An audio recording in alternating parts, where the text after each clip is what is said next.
उसको लेना आपका हक है। और मेडल सब आपके लिए देखिए इंतजार कर रहा है, ये भी ढंढून आवाज कर रहा है कुछ कुछ, ठीक है। तो अब हम अब्दुल्ला सर के हवाले करते हैं माइक को और वो आगे की कार्रवाई करेंगे। बहुत बहुत शुक्रिया।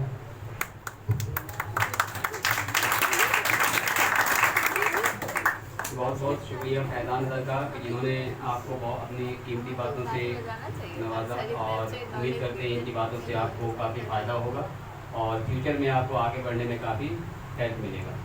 अभी हम आपको अपने एक मित्र से इंट्रोड्यूस करवा रहे हैं जिनके बारे में मैंने बताया था आपको, विकास सर। बहुत कम टाइम लेंगे आपका, ज़्यादा टाइम नहीं लेंगे। ये एग्ज़ाम जो हम लोग करा रहे हैं, ये एग्ज़ाम कैसा रहा, इस एग्ज़ाम से कितना फ़ायदा है ना, बच्चों को इससे क्या फ़ायदा हो रहा है, क्या होता है कंपटीशन, इन सब बातों को आपको बताएंगे। हमारे मित्र हैं और उनका भी कोचिंग सेंटर चलता है, जैसे हम पढ़ाते हैं वैसे वो भी पढ़ाते हैं। उनका भी 8-10 साल का एक्सपीरियंस है, मेरा भी लगभग 8-10 साल का एक्सपीरियंस है। तो आइए विकास sir.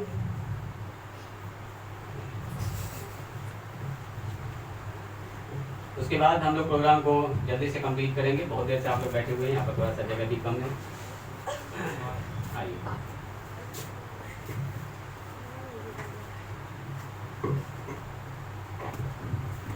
Hello, good morning. 9th 10th 11th 12 है ना सर? हाँ। 9th 10th 11th 12 में ये एग्ज़ाम दिया गया मैथ टॉपर क्यूज का। कोई बता सकते हैं इसका मतलब फाइनल एग्ज़ाम जिस समय आपके स्कूल में होने वाला था उसी समय ये क्यों लिया गया, 2-3 मंथ पहले ही क्यों नहीं? नॉलेज चेक करने के लिए और कितना प्रिपरेशन किए उसका तैयारी, हाँ, पैटर्न पता चले। तो देखिए 12th क्लास तक, क्लास 1 से लेके क्लास 9 तक सब लोग क्लास 1, 2, 3 सब पास किए ना। लेकिन हम ऐसा देखते हैं कि 10th क्लास में जो बच्चा आया कुछ लिखने नहीं जान रहा है, कुछ पढ़ने नहीं जान रहा, मतलब ऐसा होता है कि सीधा 10th क्लास में ही आया और पढ़ना शुरू किया, 9th क्लास तक किसी को किसी चीज़ से कोई मतलब नहीं है ना, ऐसा होता है कि नहीं? तो 9th क्लास से ये कंपटीशन का माहौल तैयार किया गया, इसका एक उद्देश्य था जिसको बताना है। कंपटीशन मतलब आप अगर स्कूल में एडमिशन करवा लिए हैं तो 12th क्लास तक आराम से पास कर जाइएगा, पढ़े ना पढ़े। देखते होंगे सब लोग कि कोई पढ़ रहा है ज़्यादा नंबर ले आया, कोई नहीं पढ़ रहा है उससे भी ज़्यादा नंबर ले आया, ऐसा होता है कि ना? तो पढ़िए ना पढ़िए, हमारे बिहार का स्थिति ऐसा है कि सब लोग आगे बढ़ जाता है। लेकिन जब 12th क्लास पास कर जाइएगा तब आपको अपने नॉलेज का या अपने बेसिक का या अपने ज्ञान का अफसोस होगा कि हमने सही से पढ़ाई नहीं किया। तो फिर देखिएगा जो बीपीएससी यूपीएससी का तैयारी कर रहा है फिर से 9th क्लास का बुक लेगा और पढ़ना शुरू करेगा। ऐसा बहुत सारा आप देखिएगा कि लाइब्रेरी में जाइए तो 9th 10th 11th 12 किताब लेके पढ़ रहा है सब लोग आगे के प्रिपरेशन के लिए। तो ये कंपटीशन का मतलब क्या होता है, कोई बता सकते हैं? कंपटीशन 12th क्लास के बाद बिना कंपटीशन किए किसी भी सेक्टर में जॉब लेना इम्पॉसिबल है। हर सेक्टर में उसमें केवल पास नहीं करना होता है, ज़्यादा नंबर लाना होता है, लोगों को पीछे करना होता है। जिस समय आपका 12th का एग्ज़ाम हो रहा था ठीक उसी समय ये कंपटीशन का माहौल इसीलिए रखा गया ताकि आप जो भी प्रिपरेशन कर रहे हैं उसमें थोड़ा स्पीड आ जाए। कंपटीशन का मतलब ही होता है स्पीड लाना।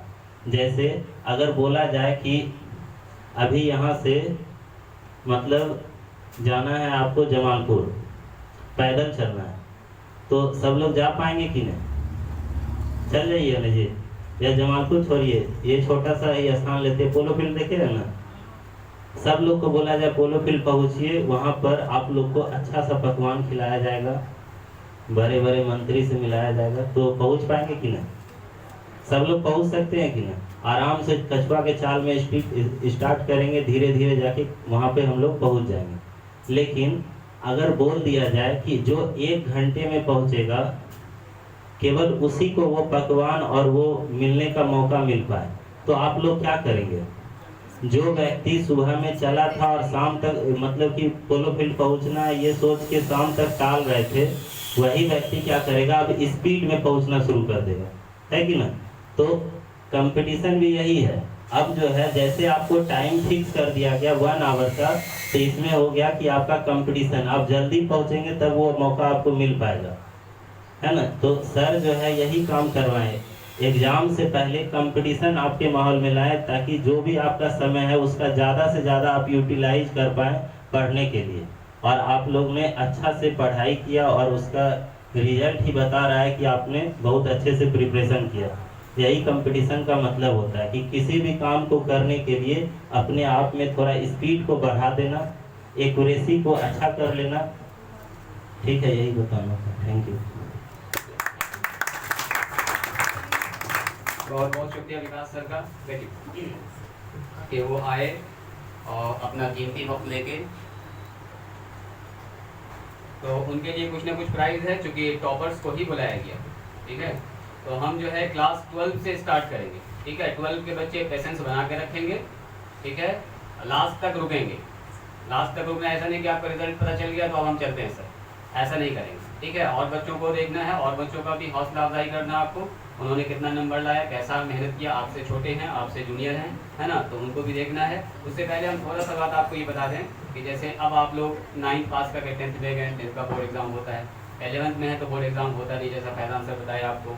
जैसे तैसे पढ़ लेते हैं तो आपको पढ़ना अच्छे से, है ना। 12 में आते हैं तो उसका बोर्ड एग्ज़ाम होता है, तो बच्चे फिर जागते हैं, आते हैं सर अब मैथ पढ़ेंगे। 11th में पढ़ के आए नहीं, डायरेक्ट आते हैं 12 में। 12 में भी तब आते हैं जब 1-2 महीना और निकल के आगे 12 की पढ़ाई चली गई, तब फिर बच्चे पहुँच गए हैं। ऐसा न करें आप, है ना। अगर आप साइंस चूज़ कर रहे हैं तो साइंस पेपर थोड़ा सा होता है मेहनत करने वाला, है ना। तो ऐसा नहीं कि लेकिन साइंस बस पास कर जाएंगे, तो पास तो सब कर जाता है ना, पास सब कर जाता है। लेकिन आपको अच्छे से पढ़ना है, सीखना है, नॉलेज हासिल करना है। लेकिन नॉलेज के लिए पढ़ाई कीजिए।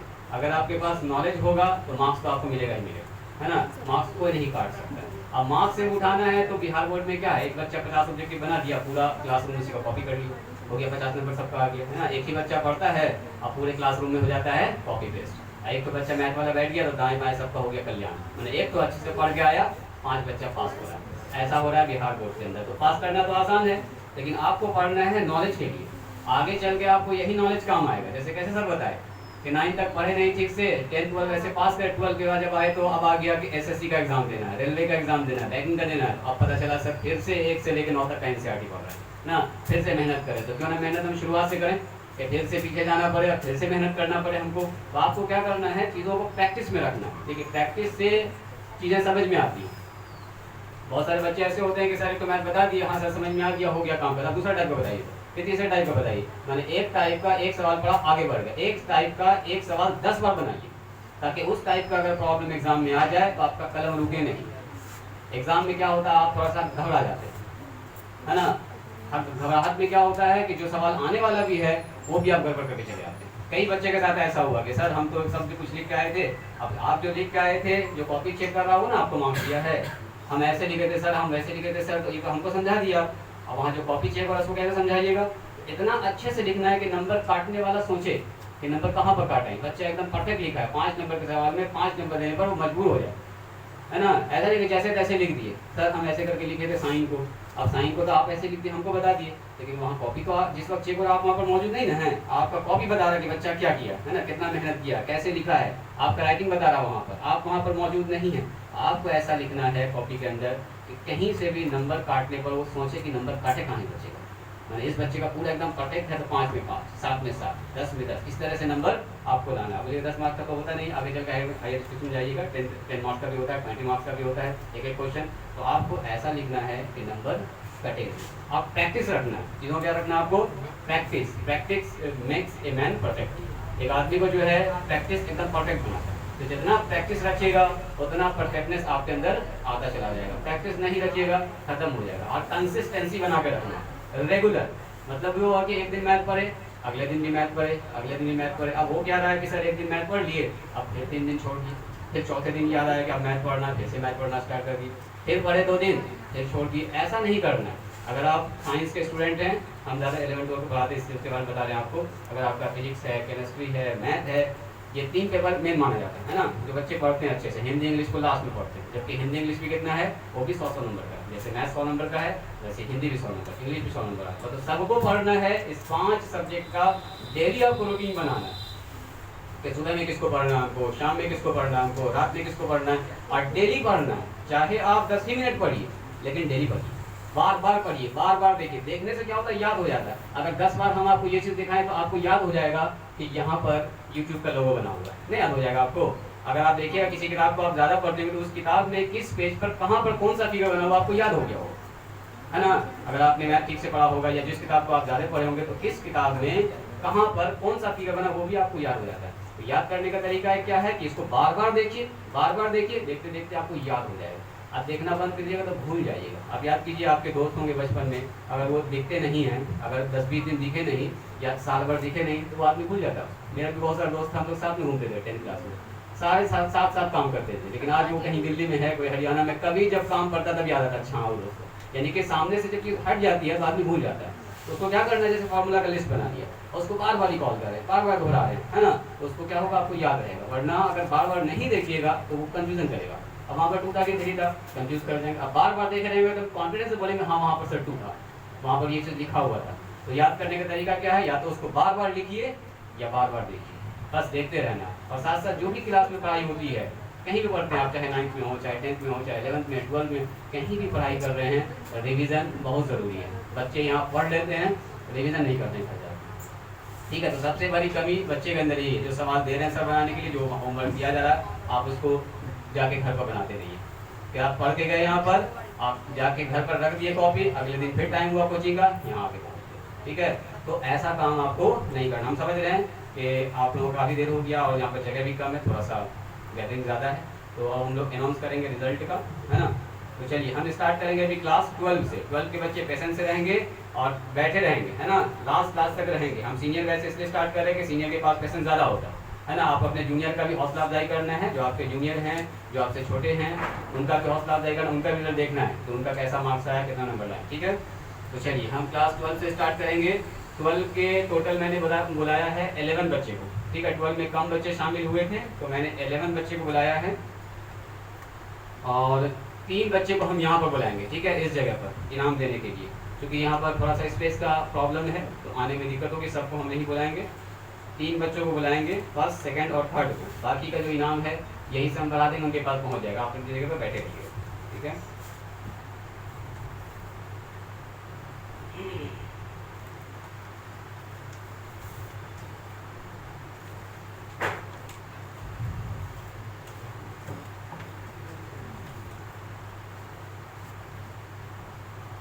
तो दिन थाम के बैठे रहिए, बस वो घड़ी आपके सामने आ चुकी है। आप ज़रा सा जो जूनियर हैं अपने सीनियर का सुन लीजिए कि ये लोग किस पोजीशन पर पहुँचे हैं। देखिए 12 क्लास का जो मैंने एग्ज़ाम लिया था वो 140 नंबर का था, यानी 140 क्वेश्चन था और 140 नंबर था। उसमें 120 क्वेश्चन उनके मेन सिलेबस से था, है ना जी। तो 12 के बच्चे बताएंगे 120 क्वेश्चन था मेन सिलेबस से और 20 क्वेश्चन था लॉजिकल रीजनिंग टाइप का, और 12 से नीचे यानी 9, 10, 11 का पूछा गया था, है ना। थोड़ा 9 का भी होगा, 10 का भी होगा, 11 का भी होगा। तो 12 क्लास में जो सबसे लास्ट, इसमें कोई भी मिस्टेक नहीं था, कोई क्वेश्चन में मिस्टेक नहीं था। एक सर ऑप्शन में मैंने मिस लिख दिया था तो एक बच्चे ने मैसेज किया सर यहाँ पर ये होगा, तो उसको मैंने सुधार दिया था, है ना जी। तो सबसे लास्ट पोजीशन पर जो पहुँचे हैं वो है MD Irfan. MD Irfan, father's name है MD रिजवान आलम। इरफान एब्सेंट है, नहीं आया, अच्छा कोई बात नहीं है। उसके बाद जो है आर्या कुमारी 10th पोजीशन पर है। आर्या कुमारी, इन्होंने मार्क्स जो लाया है वो नेगेटिव इन्होंने ज़्यादा ले लिया है जी, 33.75। 33.75 आर्या कुमारी, हाँ आ रहे, चलो आइए सर, इनको ज़रा सा इनाम दीजिए अपने हाथ से, इसको बस सामने दे दीजिए निकाल के, ठीक। उसके बाद है इरम रेशमा। इरम रेशमा आई है, नहीं उसकी बहन आई है तो उनकी बहन को ये इनाम दे रहे हैं हम, ठीक है। इनको दीजिए तो पीछे पीछे दो उसको लगाइए पे, हाँ। इन्होंने जो नंबर लाया वो 35.5 यानी कि सारे 35 नंबर। ये लोग पहली बार नेगेटिव मार्किंग वाला एग्जाम दे रहे थे, हमको ऐसा लगता है कि ज़्यादा नेगेटिव इन्होंने ले लिया है, इसकी वजह से मार्क्स इनका नीचे चला गया। 14.5 नेगेटिव है, इसका मतलब 14 चौके 56 नेगेटिव क्वेश्चन इन्होंने ले लिया, तो इसका मतलब ज़्यादा नेगेटिव है ना। चलिए उसके बाद है 8 पोजीशन पर एमडी सुफियान, अबू सुफियान, सुफियान आया है, सुफियान एब्सेंट। चलिए जो एब्सेंट है उनको इनाम दिया जाएगा। 7 पोजीशन पर है सबा, सबा आई है, इन्होंने जो नंबर लाया है वो 57.75, यानी अच्छा मार्क्स है इनका 57.75। चलिए इनका नेगेटिव थोड़ा सा कम, आप वहीं पे बैठे रहिए, इनको दे दीजिए थोड़ा सा मैडम पीछे।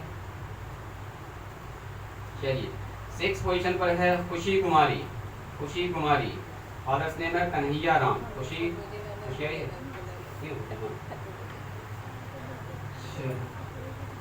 इसको दे दीजिए पीछे, खुशी को दीजिए। चलिए इसके बाद है 5th पोजीशन पर एमडी दिलशाद, चलो दिलशाद आ जाओ, एमडी दिलशाद, खालिद साहब का नाम एमडी रहमत है ना, आ जाओ, आ गया यहाँ तुम निकल सकते हो, वहाँ पर जगह है, आइए सर आ जाओ, धीरे धीरे आ जाओ, ताली बजाइए। 5वें नंबर पर ये है 70.75 मार्क्स लाया, 70.75 मार्क्स। उसके बाद है एमडी रेहान, रेहान चलो तो आ जाओ, आ जाओ धीरे धीरे उधर से। 4th पोजीशन पर है एमडी रेहान, फादर्स नेम है एमडी रब्बानी, इन्होंने लाया है 72 मार्क्स, यानी कि 72 नंबर लाया। ये वो बच्चे हैं जिन्होंने नेगेटिव एकदम कम लिया, जिसकी वजह से इनका स्कोर काफ़ी आगे। नेगेटिव अगर देखा जाए तो इन्होंने सिर्फ दो नेगेटिव का मतलब 8 क्वेश्चन गलत बनाया सर। आ जाइए, आइए सर,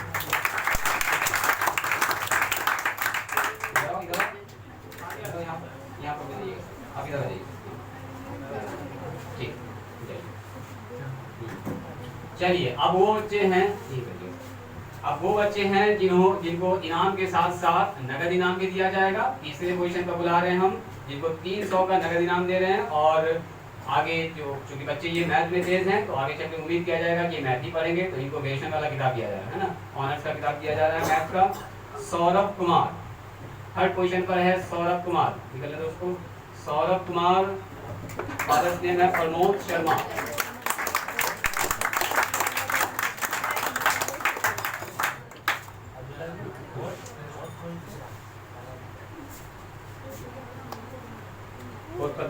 फोर्थ पर रेहान था जो भी किया, मिस हुआ है क्या? खुशी को दे दिए, दिलशाद, रेहान पहुंच गए यहाँ तक, हाँ ठीक है। सौरभ कुमार इन्होंने लाया है 77.5 नंबर, 77 साढ़े 77 नंबर लाया, सिर्फ 8.5 इन्होंने निगेटिव लिया। चलिए सौरभ कुमार उनको दीजिएगा,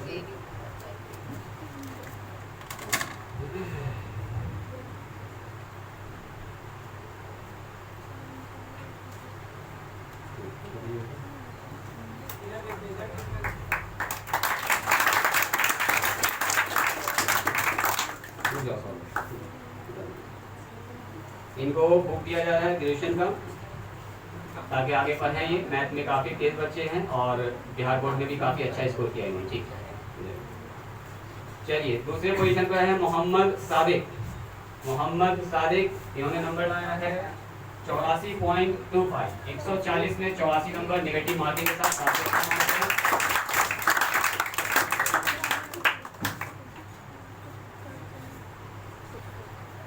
इनको 400 का नगद इनाम दिया जा रहा है।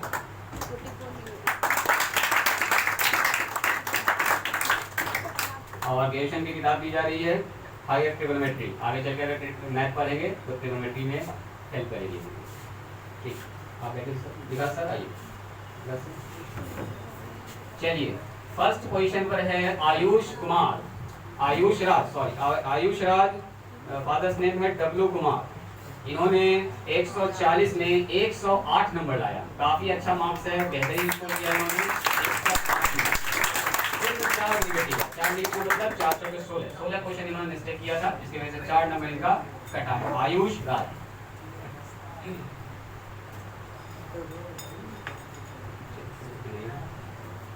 आयुष राज इन्होंने 108 नंबर लाया, इनको 500 का नगद इनाम दिया जा रहा है। और ग्रेजुएशन की किताब दी जा रही है कैलकुलस, डिफरेंशियल कैलकुलस, आगे चल के पढ़ेंगे ये, तो काफ़ी हेल्प करेगी ये बुक, ठीक है। चलिए, तो ये था क्लास 12 का। क्लास 12 के सारे बच्चों का नाम था जिन्होंने इस क्विज में शामिल रहे और बेहतरीन स्कोर किया और काफ़ी अच्छा नंबर लाया। 108 नंबर अगर देखा जाए तो ये बहुत बेस्ट स्कोर है। 140 में 108 नंबर इन्होंने लाया है, निगेटिव मार्किंग के साथ था। और बच्चे ने काफ़ी होशियारी किया। ये 1, 2, 3 वाले बच्चे थे, इन्होंने गलत क्वेश्चन को एकदम छोड़ दिया और जो आ रहा था उसको बनाया, है ना। तो आगे आप भी जब कंपटीशन वाले एग्जाम में जाइएगा तो उसमें भी निगेटिव मार्किंग रहता है ना। सवाल अगर आप गलत करते हैं तो नंबर आपका माइनस में जाता है, ठीक है। और सवाल सही करेंगे तो नंबर आपका जुड़ेगा। बिहार बोर्ड में और बोर्ड एग्जाम में ऐसा निगेटिव मार्किंग नहीं होता है। तो मैंने निगेटिव मार्किंग के बारे में आपको बताने के लिए, जानकारी देने के लिए, इंट्रोडक्शन के लिए आपको ये दिया था कि आप निगेटिव मार्किंग के बारे में भी जानें, ठीक है। चलिए,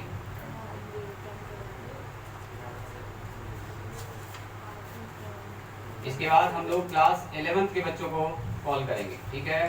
तो क्लास 11th के बच्चे दिल थाम के बैठिएगा। क्लास 11th में मैंने 10 बच्चों को बुलाया है, ठीक है। इसमें टोटल 25 बच्चे शामिल हुए थे, 25 या 24 बच्चे शामिल हुए थे और स्कोर बहुत ज़्यादा बेहतर नहीं था, इसलिए मैंने 10 ही बच्चों को बुलाया, ठीक है। चलिए, इसमें जो टॉप 10 पोजीशन पर ये ग्रुप सी है ना, क्लास 11 ग्रुप सी। इसमें 4 मिस्टेक क्वेश्चन था, मैंने मिस प्रिंट हो गया था क्वेश्चन में, तो 4 क्वेश्चन को हटा दिया गया है। तो 120 नंबर का ये एग्जाम लिया गया था, तो 4 नंबर हटा देंगे तो हो जाएगा 116। 116 पर ये मार्किंग हुआ है। सबसे पहले है अशरफ, MD अशरफ। अशरफ कहाँ है? MD अशरफ, वालिद साहब का नाम है MD अख्तर, वहीं पर बैठे रहिए। इन्होंने निगेटिव ज़्यादा ले लिया है, 28.5 नंबर इनका आया, ठीक है। MD अशरफ। चलिए, पीछे पढ़ाई तो पीछे पढ़ाओ, तो पीछे तो जैद अशरफ को। चलो जी, अशरफ पहन लो। चलिए, इसके बाद 9 पोजीशन का है फजल इकबाल। रुक जाइए, फजल इकबाल 1, 2, 3 को जब कॉल करेंगे तब क्लैपिंग कीजिएगा, है ना।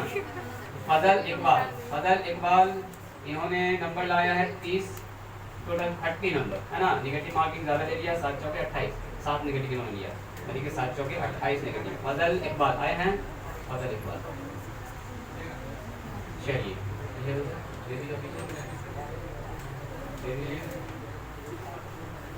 चलिए, उसके बाद जो है उनका नाम है तलहा रेयान। आए हैं तलहा रेयान, इन्होंने सारे 35.75 मार्क्स लाया, ठीक है। तलहा रेयान 8 पोजीशन पर है तलहा रेयान।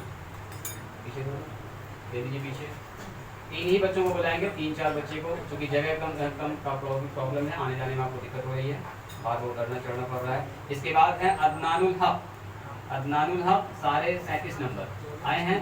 अदनानुल हक, मोबाइल बंद कर दो, बन ही रहा है, पहुँच जाएगा आपके पास, जब भी सब बना ही रहे, ठीक है, आपके पास पहुँच जाएगा।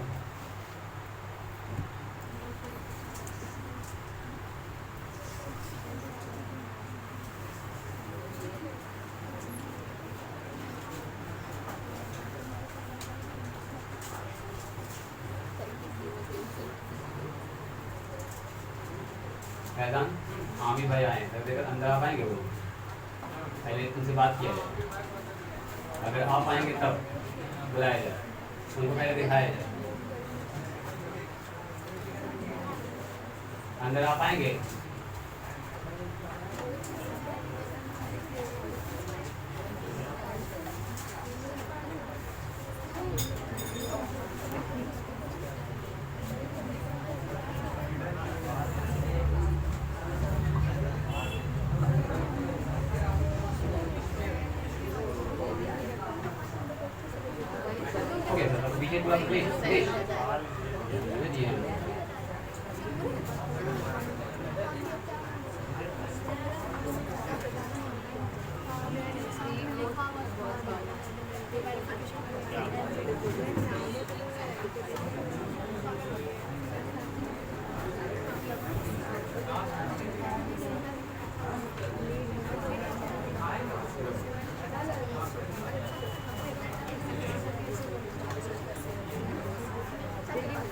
आप आएंगे वो ना?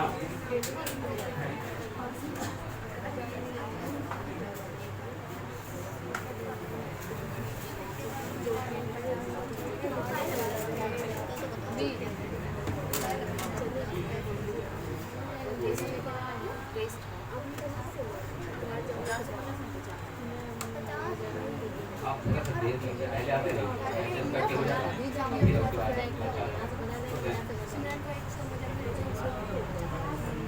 ना अभी आइए बीच में भी सेम वाले का हो जाएगा।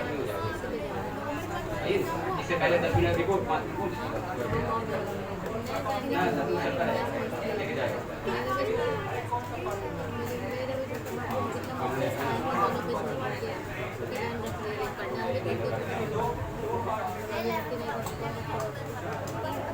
आप इधर तो करिएगा तो क्या आपका बच्चा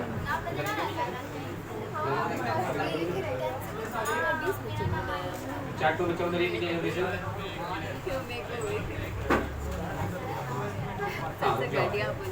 थोड़ा सा पेशेंस बना कर खोल दीजिए।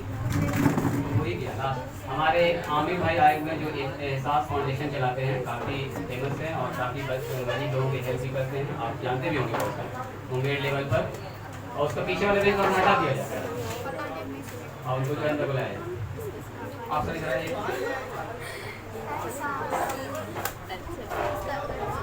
आराम से धीरे से पकड़िएगा पेज, पहले इधर खींचो बाहर करो। हाँ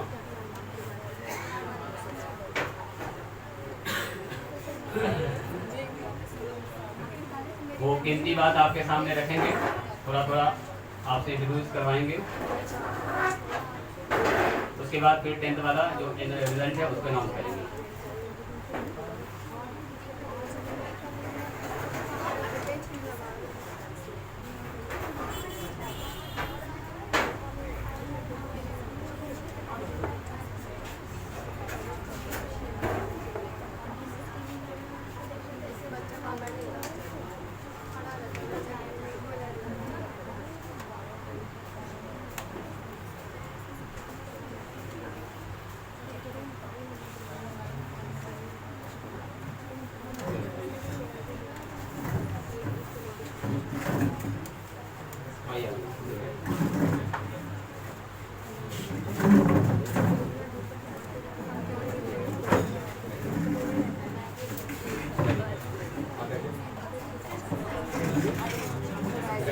थोड़ा सा इनको आने में देरी हो गई, इनको दावत दिया गया था लेकिन थोड़ा सा बिजी होने की वजह से आ नहीं पाए टाइम पर, नहीं तो पहले ही आ जाते, फिर दिक्कत नहीं होती। लगा तो बेंच लगाओ बैठो, बेंच लगाया जाए, बेंच लगाओ ध्यान से।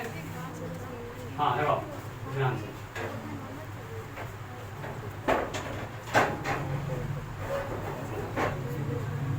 हाँ लगाइए, सब लोग बैठ जाइए जैसे बैठे हुए।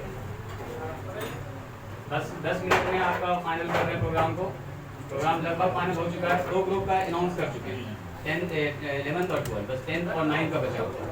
ठीक है, तो काफ़ी स्कॉलर आदमी हैं, काफ़ी जानकार हैं और अभी बातचीत करेंगे तो आपको एहसास होगा इस चीज़ का। हम लोग एग्ज़ाम कराए थे math topper quiz 9th 10th 11th 12th, है ना। इसमें मैथ का सवाल दिए थे, ऑब्जेक्टिव नेगेटिव मार्किंग के साथ था। तो मुंगेर के काफ़ी बच्चे शामिल हुए थे, लगभग 150 से ज़्यादा बच्चे शामिल हुए थे। तो यहाँ पर उन्हीं बच्चों को बुलाया गया जो कि टॉपर लिस्ट में है, जिन्होंने अच्छा परफॉर्मेंस किया, अच्छा रिजल्ट लाया है। तो अभी हम आमिर भाई को माइक दे रहे हैं, आप थोड़ा सा पैसे बना के 10 मिनट उनकी बात को सुन लीजिए, फिर 10th का रिजल्ट अनाउंस करेंगे। पानी दिया जाए, ये बोतल में पानी का तो अच्छा पड़ेगा।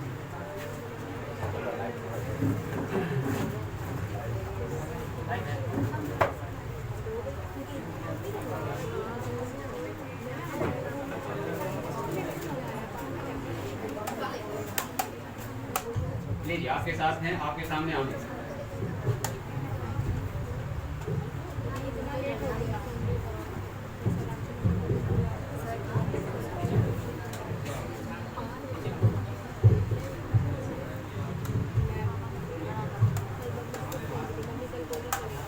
चलिए क्या बोला रहे